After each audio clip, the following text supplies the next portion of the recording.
Tawagin mo na lang ako Apotol kasi katuluyan na putol. Yan. Salin lahi na lang namin to eh. Kumbaga sa magulang pa namin, magulang ng mama ko, nasalin na lang sa amin. Meron kami hamonado, kaldereta, dinagoongan, dinuguan. Marami, may mga prito rin kami, may pang-style tapsilog din kami. Nalaman ko mapuputulan ako. Ayun syempre nanghina ka dahil biligaw sumayaw eh.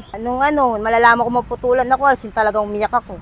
Siyempre, yun na lang kasi kaligaya ko, sumayaw. Yan, di ko na magawa. Pero kung iisipin mo, mas may problema pa yung iba dyan, mas malala.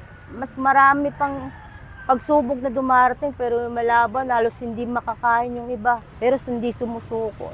Ako nga, tingnan mo, kahit hindi ako sumusuko. Magagawa kong paraan, kukuha ko ng upuan. Lang ako, makalaban lang talaga ako. Walang sukuan, ganun yun. Ako si Apotol. Dating Apollo, ngayon Apotol na kasi putol.